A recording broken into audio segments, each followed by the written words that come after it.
Y vamos a comenzar. Buenos días a todos.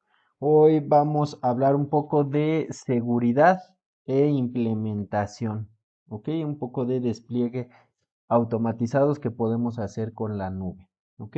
El capítulo 1 vimos un poco lo que son los servidores en la nube, qué es la nube, cómo podemos configurar los servidores.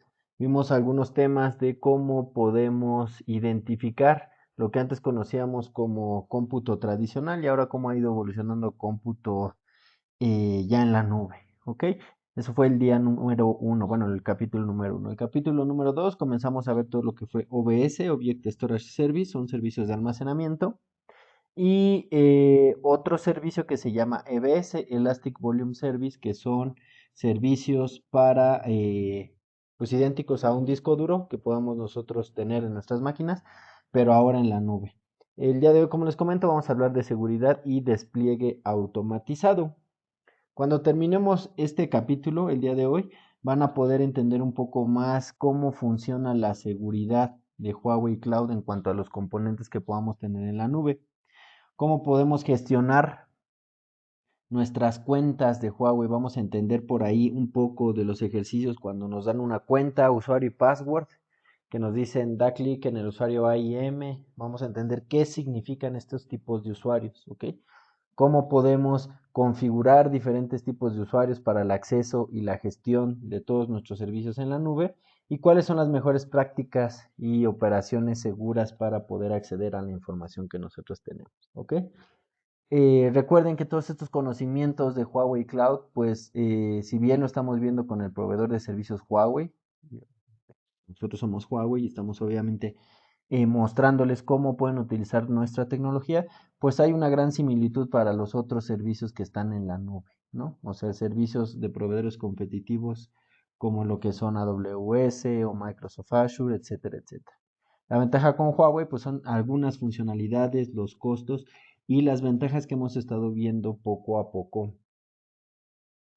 en el curso. ¿Ok? Entonces vamos a comenzar esta presentación mostrándoles esta lámina. ¿Ok? Esta lámina tiene por nombre un modelo de responsabilidad compartida de Huawei. ¿Ok? Es la seguridad de Huawei Cloud o también la podemos conocer como el modelo de responsabilidad compartida. ¿Qué es este modelo de responsabilidad compartida? Pues en el recuadro podemos ver que es una tabla prácticamente que se divide en dos colores. Hay colores verdes y colores azules, ¿no? Unos más claros y unos más oscuros, pero en lo general vemos dos colores, ¿ok? Entonces, en la parte verde, todo lo que tiene que ver con los recuadros verdes, tienen que ver con la seguridad y la responsabilidad que otorga Huawei como proveedor de servicios. Y la parte azul es la responsabilidad de los clientes. Aquí abajo dice azul, responsabilidad del huésped o del guest que está entrando a utilizar los servicios cloud. ¿Ok? Esto es muy importante que lo conozcan porque en el examen de certificación viene una pregunta referente a esto, ¿no? ¿Qué significa esto? Huawei, como proveedor de servicios, se tiene que hacer responsable de que toda la parte de hardware esté funcional para ustedes, ¿ok?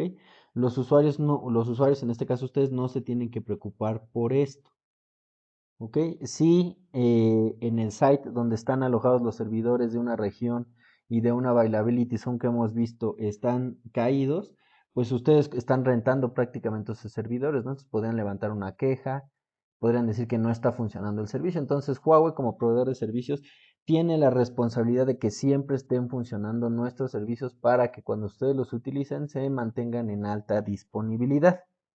¿Ok? Entonces, para que se les haga muy sencillo todo esto, todos estos temas, recuerden que todo lo que tiene que ver con temas de hardware es responsabilidad de Huawei. ¿Ok? Y ahora la parte de responsabilidad de los usuarios, que es la parte verde, pues ya tiene que ver más con lo que ustedes están montando o hosteando sobre nuestros servicios. ¿Ok? Por ejemplo, si ustedes están subiendo su base de datos, todos sus datos, pues son responsabilidad de ustedes, ¿ok? La protección del tráfico que vayan a utilizar, el cifrado para que quienes pueden entrar a un servicio u otro es responsabilidad de ustedes.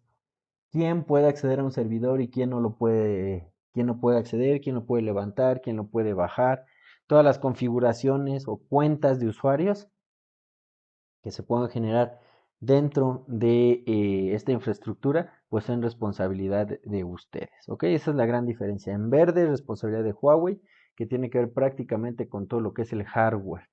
Y en azul, que es responsabilidad de los clientes, tiene que ver prácticamente más con parte del software, ¿no? Con lo que ustedes están cargando, ¿ok? Entonces, este es el modelo de responsabilidades que se tiene en una infraestructura. ¿Por qué es esto? Ustedes cuando comiencen a trabajar o si ya están laborando, pues se van a dar cuenta que van a haber muchos problemas de diferentes tipos. Y para identificar un problema, pues pueden ver de quién es responsabilidad. Si es de Huawei, pues nosotros tendremos que dar solución a ese problema. Pero si ustedes levantaron un sistema y no está funcionando, pues su propio equipo de desarrollo es el que tendría que dar solución a estos temas. ¿Ok? Las personas de Huawei que han desarrollado todas estas tecnologías ah, se han dado la tarea de obtener diferentes certificaciones. Estos que mostramos aquí son algunos estándares de certificación que ya cumplimos y son de terceros, ¿ok? Por ejemplo, estándares ISO, PCI o algunas certificaciones internacionales relacionadas a los temas financieros, ¿ok? Como pueden ver, gracias a esto la infraestructura de Huawei Cloud y los servicios que estamos ofreciendo a todos los usuarios han sido certificados por un montón de terceros, no solamente por la propia tecnología o el propio equipo de Huawei. ¿Ok? Estas certificaciones pues demuestran que Huawei Cloud es confiable. ¿Ok? Y puede proporcionar esto nos puede proporcionar algunas ¿cómo decirlo? Algunas guías de acuerdo al mercado en el cual nosotros nos estemos desarrollando. Por ejemplo, si son temas de financieros, me dices, pues yo para guardar los temas o los datos de los clientes requiero cubrir por normas de México, tal ISO o tal certificación, pues ustedes pueden buscar si nosotros contamos ya con esa certificación y con eso pueden saber que la seguridad de toda la información que ustedes van a estar hosteando, pues va a ser mejor, ¿ok? O bueno, o ya está certificada. Para eso nos sirven este tipo de certificaciones. Si tienen más dudas o no ven alguna que a ustedes les gustaría saber si ya estamos certificados, se pueden poner en contacto con nosotros y nosotros les vamos a decir si cumplimos o no, o alguna ley o alguna política que quieran cumplir, también lo podemos platicar con ustedes. Ahora, vamos a hablar un poco de la seguridad sistemática de Huawei o cómo es, digamos, un proceso que ha implementado Huawei en todo lo que es la infraestructura. En la parte de abajo podemos ver, empezando de izquierda a derecha, lo que es la infraestructura o la seguridad de la infraestructura física. Todos nuestros sites, nuestros centros de datos, pues deben de cumplir ciertas características. Después, la siguiente capa es la seguridad de los datos, donde hosteamos nuestros discos duros, los CBS, o donde almacenamos los datos como en OBS, pues debe de cumplir ciertas normas también de seguridad. Todos los temas de red, de configuraciones para ver si podemos acceder a un punto o a otro, pues también son parte del proceso que nosotros cumplimos, ¿ok? De este lado. También tenemos diferentes normas de cumplimiento que esas llevan más específicas a los sistemas que estamos levantando. Algo muy importante que vamos a ver más adelante es el control de acceso. Aquí vemos como una credencial. ¿Quién puede entrar a los servicios y administrarlos? Vamos a ver cómo se puede realizar este proceso. Contamos también con un diseño de seguridad gracias a lo que es a la auditoría y el seguimiento de todas las operaciones que pueden realizar en la infraestructura. Esto también lo vamos a ir viendo o descubriendo más a detalle, de forma más específica en los siguientes capítulos. Y pues le damos respuesta a diferentes eventos que puedan pasar, ¿no? Alguna falla, algún proceso que se detuvo, alguna saturación, pues podemos configurar diferentes eventos, ¿ok? A eso nos referimos con respuesta a eventos.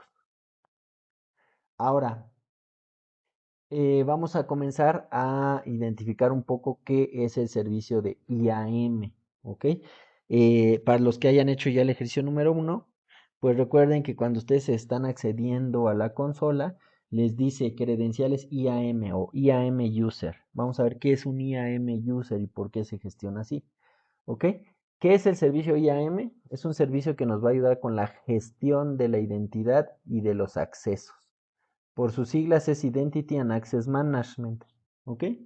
Entonces, hay dos cosas que debemos de aprender aquí o de las cuales se encarga este proceso. Es de la autenticación de la identidad y de la gestión de accesos. Son dos preguntas que se responden aquí. ¿Quién eres y qué puedes hacer dentro del sistema? ¿Quién eres? Es, pues voy a identificar qué usuario es el que está accediendo y qué puedes hacer, pues es la gestión del acceso, ¿no? Entonces, eso es lo que podemos hacer. ¿Cómo funciona todos estos temas? Pues funcionan a través de la creación de usuarios, a través de un administrador, que en este caso es el usuario IAM o el usuario maestro. Este usuario maestro puede crear diferentes usuarios y les puede asignar permisos para diferentes recursos específicos. Por ejemplo, si un usuario, no sé, Luis, es un usuario eh, de IAM que lo creó el administrador, los usuarios pueden, este usuario Luis puede iniciar sesión en Huawei Cloud usando su nombre de cuenta, que en este caso es Luis, ¿no? Y con su contraseña. Y luego puede hacer el usuario Luis todo lo que se le haya concedido de permisos a través del usuario de superadmin o administrador, ¿ok? La cuenta principal y los usuarios de IAM o los usuarios que se generan comparten una relación de padre-hijo.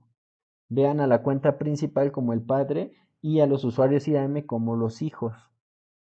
¿Ok? Yo le voy a asignar cierto permiso a cada uno de los usuarios que estoy haciendo. La cuenta posee recursos y realiza pagos de todo lo que hagan los usuarios hijos, la cuenta padre, ¿no? Entonces, si yo le doy permiso a una cuenta hijo de poder comprar un servidor o poder comprar un disco duro, todo el costo de esos servidores que se van a configurar y a comprar, pues los va a tener que comprar el padre. Pues si hacemos un símil o una relación a los ejercicios que hemos estado haciendo, si bien cuando ustedes lo están configurando pueden ver que abajo les da un precio de cuánto cuesta el servidor o cuánto cuesta un disco duro, ustedes no lo están pagando con el usuario que se les creó, el Sandbox Voyager.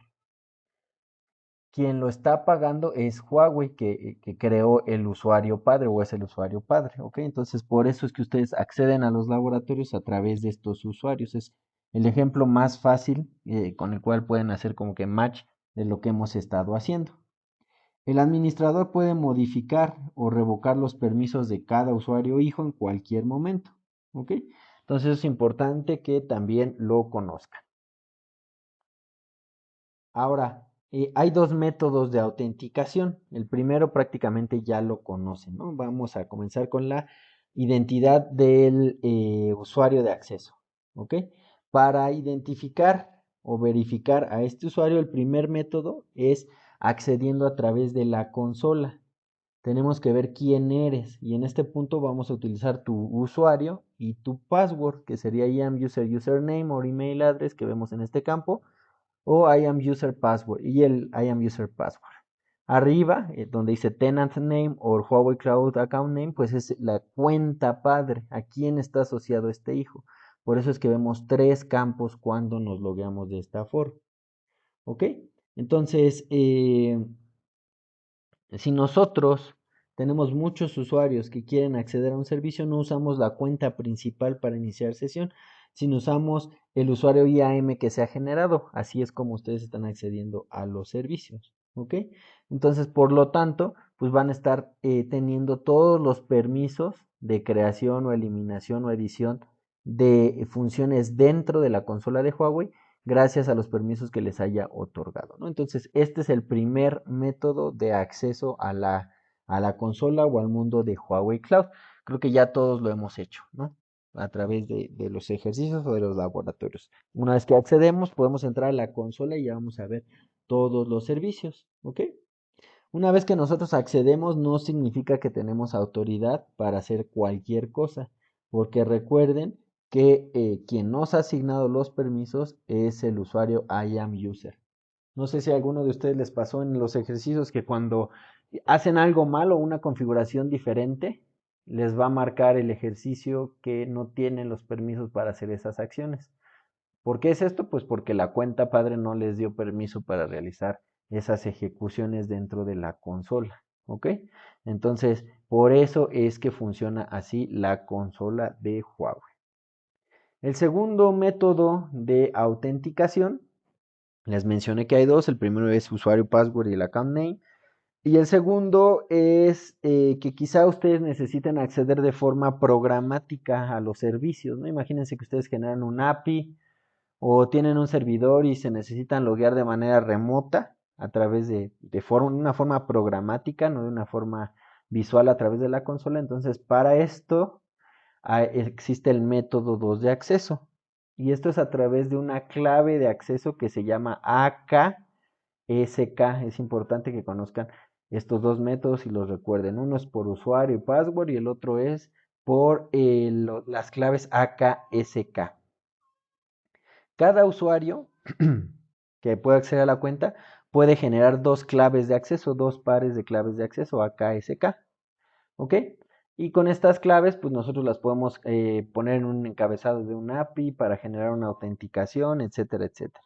¿Ok? Entonces, de esta forma podemos acceder de forma programática a los servicios que estamos creando en la nube. Por dar alguna más información o algo de más información de estas claves de acceso a KSK, una K contiene 20 caracteres, ¿no? Es una cadena de 20 caracteres y un SK contiene 40 caracteres, ¿ok?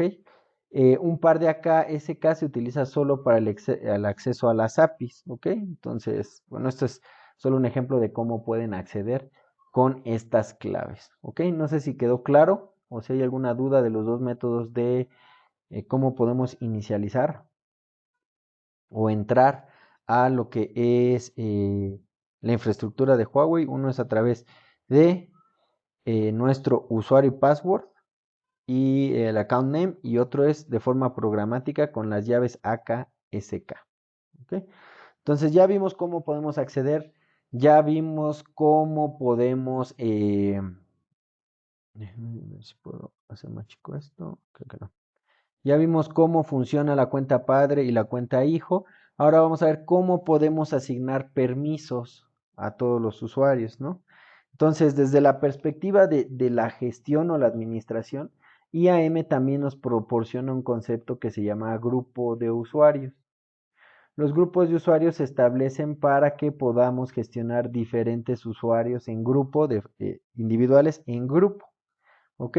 Así podemos tener diferentes grupos. Aquí vemos los ejemplos. Tenemos el grupo de desarrollo y el grupo de pruebas, donde Sam pertenece tanto al grupo de desarrollo y al grupo de pruebas. Entonces está heredando todos los permisos de ambos grupos que se hayan generado. ¿Ok? Entonces esto es bastante sencillo. Son grupos que se pueden generar para tener una mejor administración y asignación de permisos.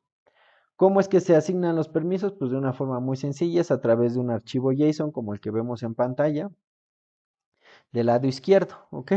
Entonces estos permisos se definen en este archivo JSON y se encapsulan en diferentes políticas, ¿no? Esto solo es de manera, bueno, para que lo tengan en su conocimiento, no es necesario que se lo aprendan. Si lo van a utilizar dentro de nuestra página oficial de Huawei Developers, pues ahí viene ya qué significa cada uno de los parámetros que estamos agregando, ¿no? Como la versión, el statement, el efecto que es permitir, la acción. Aquí nos está diciendo que podemos entrar a las listas del bucket.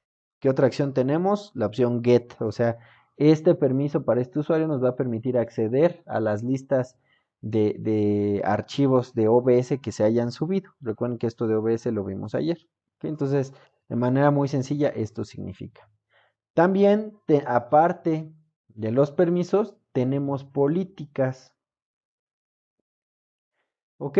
Entonces, estas políticas son como otras reglas de manera general que nosotros podemos dar de alta. ¿Ok? Entonces estas políticas son como funciones que se van a implementar a ciertos usuarios, ¿no? Entonces, bueno, o a ciertos grupos de usuarios. Entonces, en el caso de las políticas, lo que vamos a hacer es que tenemos dos tipos de políticas, las de sistema que son las que nos otorga Huawei, qué se puede hacer en nuestro entorno o en nuestra infraestructura, y las políticas personalizadas, ¿ok? Entonces una política personalizada podría ser, si eres un usuario del grupo de desarrollo, no puedes acceder este, a tal servicio. Entonces es una política que se ha generado para todos los que tienen perfil de desarrollador, ¿ok? Entonces de esta forma podemos ver las políticas. Si queremos ver cómo es un flujo de políticas o de asignación de políticas y de permisos, nos vamos a basar en este flujo, donde podemos ver que todo se centra en los grupos que podemos generar, ¿no? Entonces aquí tenemos el grupo de desarrollo al cual se añadió o se agregó a SAM, y a este grupo se le está adjuntando una política, ¿ok? Entonces así es como funciona la gestión. Todo va con base al grupo de desarrollo. Y aquí nos aparece un nuevo ente que no habíamos visto que se llama IAM Agency o una agencia. ¿Ok? Entonces vamos a ver ahora qué son las agencias. Las agencies, o si lo traducimos al español, podría ser como comisiones, es un componente muy importante porque estas agencias, delegaciones o comisiones no tienen credenciales estáticas. ¿Y qué nos va a permitir hacer? Nos van a permitir delegar permisos a servicios de Huawei Cloud, a otras cuentas o a proveedores de terceros. ¿Ok? Esto nos va a ayudar en el mundo ya del desarrollo, es cuando hacemos integraciones con terceros, pues podemos asignar o dar delegaciones a otros tipos de usuarios para que puedan hacer uso de todo lo que es nuestra infraestructura que estamos generando. ¿Ok? Ahora, en esta pantalla vemos eh, dos bullets, uno que está subrayado y uno que no está subrayado. Entonces, y arriba de estos dos bullets nos dice un párrafo, ¿no? Para permitir que las aplicaciones Python se ejecuten en un SS y accedan a datos en OBS. Entonces estamos hablando de que hay unas aplicaciones en una infraestructura que se desarrollaron con Python y se ejecutan en un Elastic Cloud Server, y este servidor o estas aplicaciones van a acceder a los datos de un OBS, de un Object Storage Service. ¿Cómo obtendríamos las credenciales de acceso para ejecutar esto? Hay dos opciones, una que está tachada, que es la incorrecta, y la otra que es la correcta. La que está tachada dice crear un usuario IAM y conceder permisos de acceso al OBS al usuario. ¿Ok? Entonces esto nos está hablando de asignarle los permisos al usuario. Pero pues sabemos que nosotros no podemos asignar permisos directo a un usuario, sino lo hacemos a través de las políticas, agencias o los grupos. Entonces el segundo párrafo nos dice crear una delegación, una agencia o una comisión para el SS y conceder permisos de acceso al OBS a esta delegación. A continuación vamos a asociar esta delegación o este agency con el SS. Y de esta forma vamos a poder darle acceso a que ejecute lo que tiene que hacer, ¿no? Que el SS acceda al OBS. ¿Ok? Entonces, ¿cómo se agregan estas agencias? Aquí solo es algunas pantallas de muestra para que vean dónde se generan las agencias, ¿no? Entonces aquí está del lado derecho dice agencies y del lado derecho nos dice el tipo, que es para un servicio cloud, y para qué servidores, ¿no? Para qué servicio. Aquí nos dice que es para un SS y un bare metal server. ¿Ok? Aquí hay más configuraciones, no es necesario que aprendamos mucho más de esto, no se preocupen, de esto no vienen muchas cosas en el examen de certificación, esto solo para que comprendan cómo se pueden generar estas agencies o estas delegaciones. ¿Ok? Ahora bien, en este diagrama lo que vemos aquí es que los permisos del servicio de IAM se dividen en roles o políticas muy específicas. Los roles y políticas definen las operaciones de usuario que puede hacer y las que no puede hacer. Por ejemplo, si si un usuario o un grupo de usuarios tiene el permiso de solo lectura de IAM, este usuario solo tiene el permiso de solo lectura a los datos de servicio. ¿Ok? Entonces, el servicio de IAM también admite políticas personalizadas para asignar permisos de este tipo de servicios. Con ACL podemos establecer políticas de control de acceso para permitir que los usuarios inicien sesión a la consola o abrir un API o solo a partir de específicos rangos de IPs o algún segmento de red o alguna Virtual Private Cloud en específico, ¿ok? No es posible que un usuario acceda a una base de datos, es decir, la autenticación requerida o que se requiere está en la capa de aplicación, ¿no? Por eso aquí se ve una X donde nos dice acceso a la base de datos, ¿ok? Entonces, además de introducir usuario y contraseña en la página de inicio y sesión, es necesario introducir un código de verificación en la página de verificación para la autenticación por segunda vez. Esto ya lo hemos visto en los ejercicios o cuando generamos nuestra cuenta. Pues eso, ¿para qué nos sirve? Pues para saber qué usuario somos y a qué tenemos permiso. ¿Ok? Entonces, de manera general, es la gestión de todo lo que son los usuarios. ¿Ok? ¿Tienen alguna duda de cómo es la gestión de los usuarios? Voy a hacer un pequeño resumen de forma rápida. ¿Ok? Entonces, de lo que hemos visto hasta el día de hoy, hemos visto el capítulo de seguridad y despliegue o implementación. Vimos el modelo de responsabilidad compartida donde vimos que hay dos roles, ¿no? El rol que lleva Huawei como proveedor de servicios y el rol que llevan los clientes.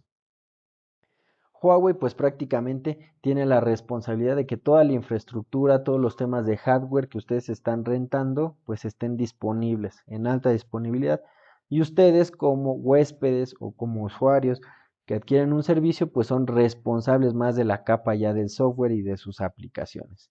Pues vimos algunas certificaciones de seguridad que nosotros ya hemos cubierto y que son certificaciones de terceros. Vimos el diseño de la seguridad sistemática que lleva Huawei para analizar cada punto de la infraestructura y comenzamos a ver las características del servicio de IAM. Recuerden que el servicio de IAM nos va a ayudar en dos cosas, en saber quién eres y qué puedes hacer, autenticación y gestión de accesos. Y se lleva a cabo a través de un rol padre y un rol hijo, ¿no? Los padres generan a las cuentas hijas y nos van a asignar qué podemos hacer y qué no podemos hacer. Y hay dos métodos de autenticación muy importantes. El primero es con nuestro usuario y password y el segundo es con claves de acceso, las cuales nos van a servir para acceder de forma programática a todo esto, ¿no? A toda la infraestructura. Pues vimos cómo podemos gestionar los grupos de usuarios, cómo podemos generar usuarios y asignarlos a diferentes grupos, cómo se definen los permisos dentro de la consola a través de un archivo JSON, también las políticas a través de un eh, archivo JSON y cómo es el proceso de asignación de políticas, ¿no? Que todo va centralizado al grupo de desarrollo. Vimos que son las agencias, los agencies y algunas pantallas de cómo funciona este tema. ¿Ok? Ahora, si tienen alguna duda o pregunta, aquí dejo el chat abierto, pueden levantar el micrófono. ¿Ok? Ahora, eh, no sé si han visto que ustedes luego cuando entran desde su Google Chrome, eh, se les gestionan las contraseñas, ¿no? Les aparece ahí una notificación que dice, ¿deseas guardar tu contraseña? Y ya te la guarda, ¿no? Y cuando vuelves a acceder, pues ya no la tienen que recordar, simplemente le dicen qué usuario eres y ya te autocompleta la contraseña. O desde sus dispositivos móviles, ¿no? Cuando van a acceder a un sitio en particular o alguna aplicación en particular, pues ya les trae el usuario y password, si ponen su huella digital o algún otro parámetro, ¿no? Entonces, esos son sistemas de gestión de cuentas. Huawei también cuenta con su propio sistema de cuentas que se llama DEW, Data Encryption Workshop. Y este nos va a servir para pues, tener un control de todas las cuentas que pues tenemos en la infraestructura, ¿no? Nos va a ayudar con una gestión de cifrado. Las contraseñas, por ejemplo, de las bases de datos que nosotros generemos o de un servidor, pues si ustedes han realizado prácticas de desarrollo, pues sabrán, por ejemplo, que en su Eclipse o en su NetBeans o en su Android Studio, pues tienen que poner ahí un archivito donde ponen los usuarios y password de la base de datos. ¿Ok? Entonces, para ya no poner eso y tener más seguridad, que no lo guarden en un en código duro, pues existen estos servicios, ¿no? Como el DEW, el Data Encryption Workshop, para que puedan ustedes almacenar estas contraseñas y usuarios en este sistema y se pueda acceder de forma más sencilla a los recursos que ustedes hayan generado. ¿Ok? Y en esta lámina pues tenemos de nuevo un pequeño resumen, ¿no?, de lo que hemos visto con la gestión de IAM. En cuanto a la autenticación e identidad, pues vimos que podemos acceder por consola o de acceso programático. Y la gestión de accesos pues es a través de las políticas que definimos en documentos JSON. ¿Ok? Eso es todo en cuanto a lo que es gestión de cuentas. ¿Ok? Ahora vamos a ver un servicio que se llama CTS. ¿Ok? CTS es un servicio que se llama Cloud Trace Service. ¿Ok? Cloud Trace Service es un servicio en realidad bastante simple.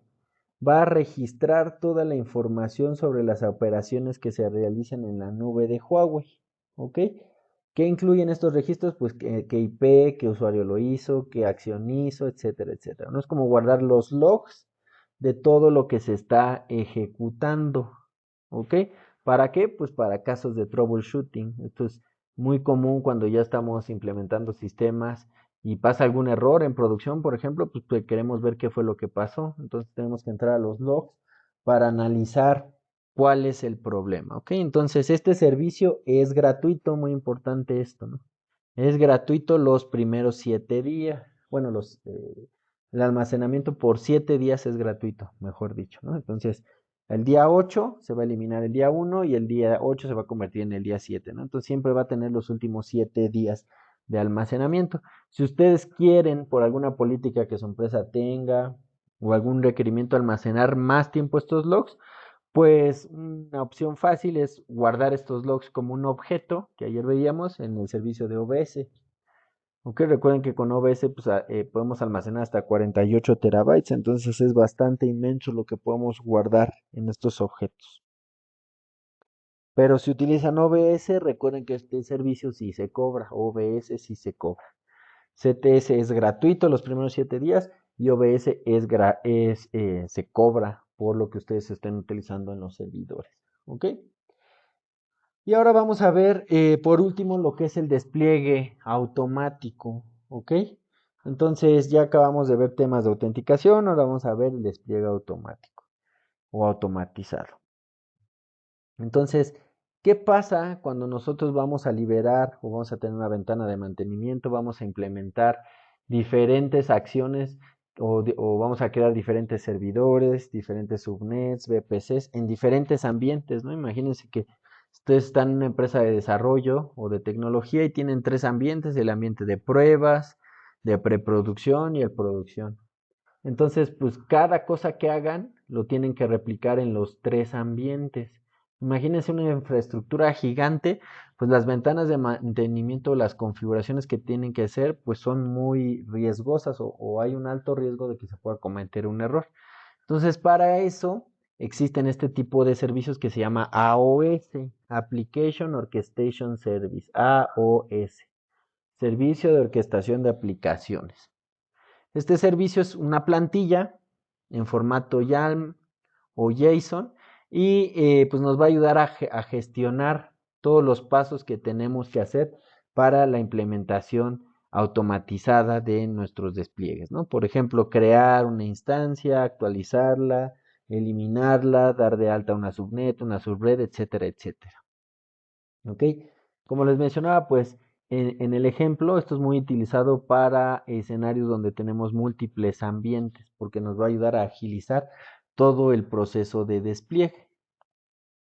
¿Ok? Este es un ejemplo de una plantilla muy básica.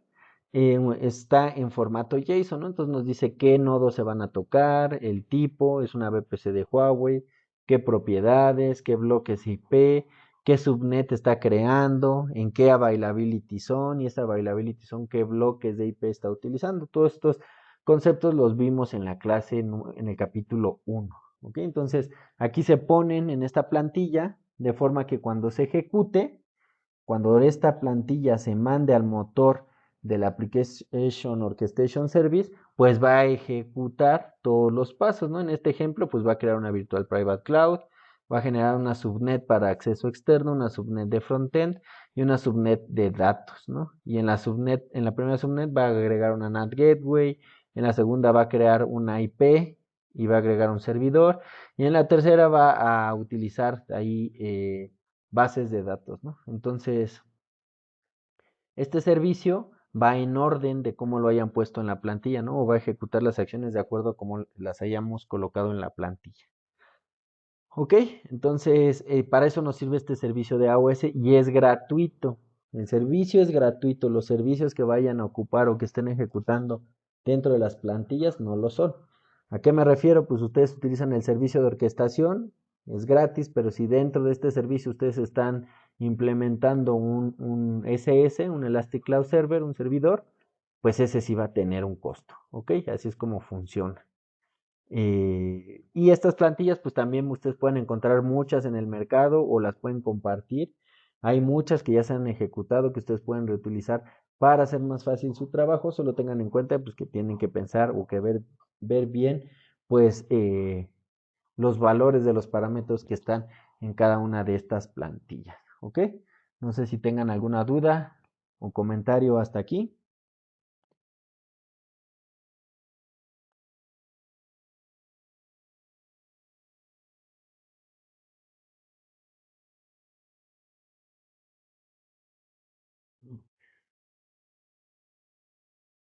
Aquí me dice Jimena que todo claro, que todo vamos bien. También Daniel, que todo vamos bien. Por ahí hay una persona que me escribió ayer acerca del ejercicio número 1 que no ha podido compartir la plantilla. Eh, no he hecho el ejercicio, ¿ok? No he hecho yo el ejercicio. Déjenme lo termino, pero en teoría ya muchos lo ejecutaron. Debe de haber algo que está ahí fallando, ¿ok? Entonces yo espero el lunes ya dar respuesta a eso. Ya vi que lo pusieron también en el chat, ¿ok? Entonces, ahora lo que vamos a hacer les vamos a ver el ejercicio de ayer, el que, que nos quedó pendiente, ¿no? Voy a entrar a la liga de los ejercicios, y en teoría ya muchos ejecutamos el ejercicio número 1 de Compute Service Practice. Ahora vamos a poder ya hacer el Storage Service Practice y el BPC Basics and Exercise, ¿ok? Entonces primero vamos a ver el de Storage Service Practice, que es lo que tenemos que hacer para que ya lo puedan ejecutar. Recuerden de nuevo que estos ejercicios los pueden ejecutar cuantas veces ustedes quieran, los pueden detener, los pueden volver a iniciar, no pasa nada, ¿ok? No pasa nada si no lo acaban una sola vez, si se les acaba el tiempo, lo pueden volver a ejecutar, ¿ok? Es muy importante eso. Ahora,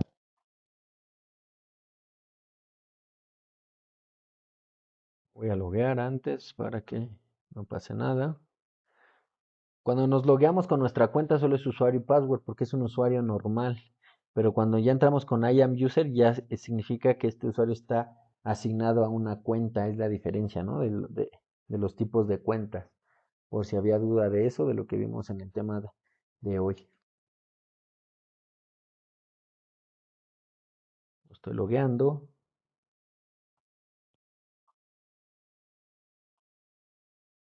Y voy a ver también el VPC.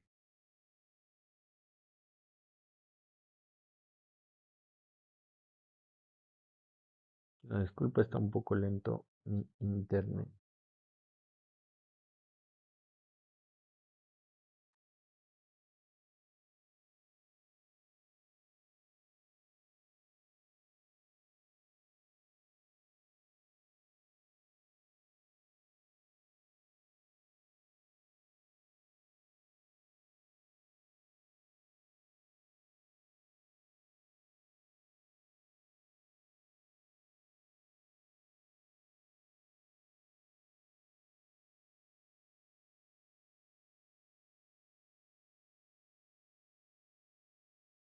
Bueno, ya me logueo. Ahora, este ejercicio me dice que también el nivel es para un beginner o una persona que va iniciando, el rating, la duración y cuántas veces se ha hecho, ¿no? Vamos aquí a hacer un EBS, un OBS, que ya lo vimos, y un SFS, que es bastante sencillo, ¿no? Que es un sistema de archivos. Para eso sirven estos ejercicios, ¿no? Para ir también expandiendo el conocimiento de lo que ya vimos en la parte teórica. Entonces, entro al laboratorio Y todos los laboratorios tienen los mismos componentes. Recuerden, la parte de tutoriales, reportes, un tiempo determinado, nuestra pantalla o nuestro ambiente de trabajo y la topología del ejercicio que vamos a hacer. ¿Ok? Entonces, en esta topología, ¿qué es lo que nos piden hacer? De nuevo, desde nuestra computadora, a acceder a Huawei Cloud, crear una Virtual Private Cloud, un espacio de trabajo y a través de una EIP vamos a acceder a una SS. ¿Ok? Entonces, dentro de los objetivos que tenemos, aquí nos dice es comprar un EBS, agregarlo a los discos, nuestro volumen al disco que ya tenemos, inicializarlo y listo, ¿no? Entonces es lo que nos va a permitir, aquí está la topología correcta, perdón, ¿no? La otra es la general, pero esta es la correcta. Entonces, vamos a adquirir un EBS, que es este de aquí, un disco duro, y lo vamos a asignar a dos servidores, lo vamos a particionar y lo vamos a asignar a un servidor 1 y a un servidor 2. ¿Ok? Eso es lo que se va a hacer en esta práctica. Está bastante sencilla. Si vamos a los pasos, de nuevo nos pide loguearnos e iniciar sesión en Singapur. Vamos a crear una Virtual Private Cloud. Esto es lo de todos los días, ¿no? Entrando vamos a hacer nuestro espacio de trabajo y a crear la Virtual Private Cloud, que esto ya lo venimos haciendo. Después vamos a crear un servidor, un Elastic Cloud Server. Nos dan igual los datos para ejecutar nuestro Elastic Cloud Server. ¿Ok? Nos dice que le demos skip a las configuraciones de red. Eso no lo vamos a hacer todavía, no pasa nada. ¿Ok? Y ya que tenemos el SS, nos va a pedir que nos loguemos de manera remota. ¿Ok? Después vamos a comprar un disco, ¿no? Aquí está la imagen, que en la sección de storage nos dice que le demos clic a Elastic Volume Service. ¿Ok? Entonces vamos a dar clic a comprar el disco y ya nos va a dar los pasos que necesitamos ejecutar para comprar un disco, ¿no? Es muy parecido a comprar o a crear una VPC o una SS, simplemente hay que agregar todos los parámetros que necesitamos para ejecutarlos. Nos va a decir qué elegir, ¿no? De qué tipo de disco, también hay diferentes discos, recuerden que ayer lo vimos, ¿no? En qué zona de disponibilidad va a estar este disco duro, etcétera, etcétera. Entonces, cuando tengamos el disco, lo vamos a tachar o lo vamos a agregar, ¿ok? A nuestro disco y de manera muy sencilla nos va a decir que en qué pantalla le tenemos que dar clic para agregarlo a ese disco duro, ¿no? Entonces aquí vemos en pantalla sobre qué zona, a qué SS se le va a tachar este disco duro que vamos a generar, ¿ok? Después vamos a inicializar el disco duro, vamos a acceder de forma remota y lo vamos a agregar ya, miren, como si fuera Windows, cuando ustedes particionaban sus máquinas, pues de igual forma lo vamos a hacer, pero de manera remota, ¿ok? Entonces igual va a ser con el Wizard, pero desde, desde nuestra máquina, entrando a la máquina virtual que tenemos aquí. ¿Ok? Una vez que se genere, vamos a ver que nuestro disco local pues era de 36 gigas y cuando agregamos el nuevo pues ya es de 19.9 gigabytes. ¿Ok? Entonces ya vamos a tener un nuevo disco en nuestro servidor, en nuestra máquina en la nube. Este es el ejercicio que tenemos que hacer. ¿Ok? Después nos pide que creemos un archivito y que lo guardemos y lo abramos. ¿Ok? Entonces, esto lo vamos a hacer en Windows y en Linux y aquí también nos dan las acciones, los comandos que tenemos que ejecutar. Entonces es bastante sencillo lo que vamos a hacer. Voy a regresar a la topología para reafirmar lo que se está haciendo, ¿no? Entonces, dentro de esta Virtual Private Cloud que vemos, este rectángulo aquí, que es VPC 1, vamos a crear un SS, dos SS, ¿no? En los pasos nos va a decir que creemos dos. Y vamos a adquirir un disco duro. A este disco duro lo vamos a particionar y lo vamos a tachar a los servidores que vamos a utilizar. De eso se trata la práctica. Por aquí me dice Iván una pregunta, ¿qué pasa si se acaba el tiempo? ¿Ya se vuelve a abrir o no? Si se te acaba el tiempo, mira, por ejemplo, aquí me quedan 9 minutos, ¿no? Porque yo lo tenía abierto desde hace tiempo. Me va a aparecer una opción de extender el tiempo o terminar y volverlo a iniciar. ¿Ok? Eso es lo que va a pasar. ¿Va? Entonces, este es el ejercicio número 2 que ya pueden ejecutar también. Ya lo pueden hacer, esta práctica de storage Service Practice, ¿ok?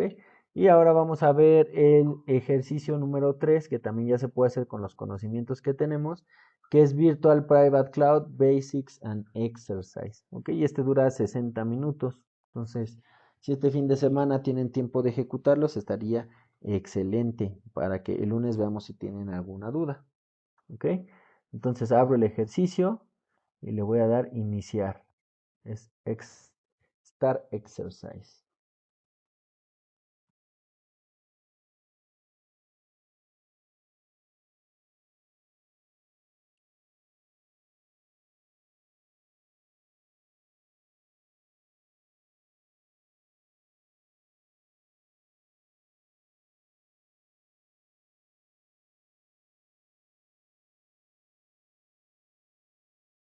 Ok, no me abrió, le voy a volver a dar clic.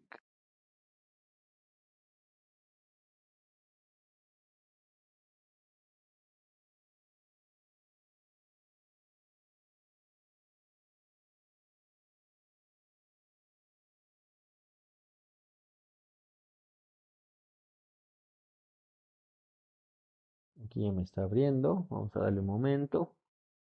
Ya me está preparando el ambiente.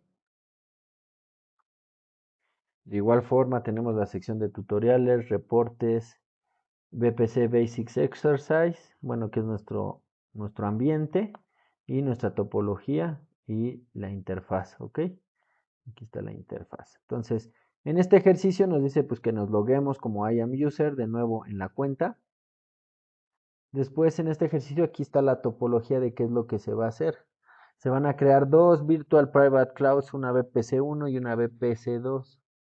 Se van a crear, dentro de cada VPC vamos a crear un SS.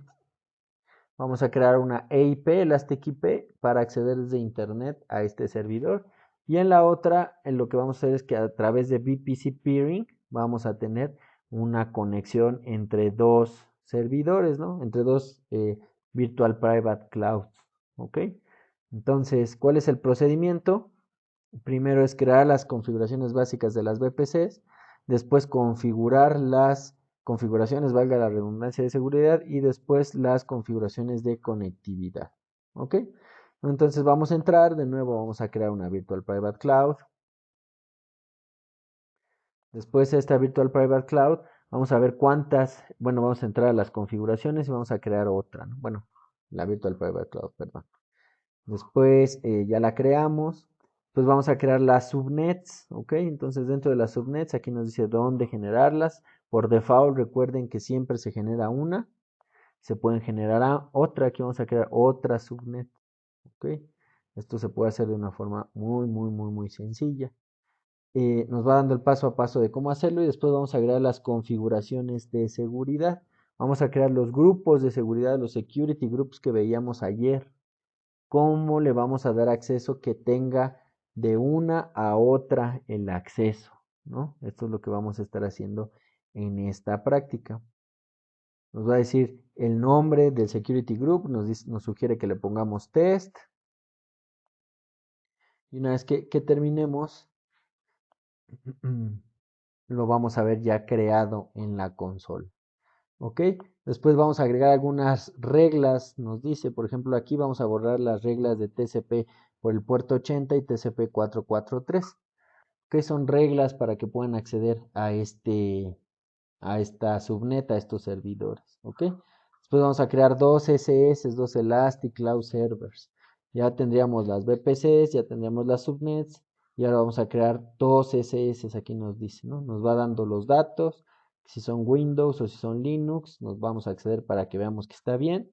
Y vamos a acceder, vamos a hacer ping de un servidor a otro para confirmar que tenemos acceso entre los dos servidores, ¿ok?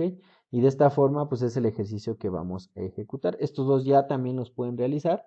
Entonces, si tienen un tiempo por ahí, los podemos ejecutar para estar listos para las siguientes clases de la siguiente semana, ¿ok?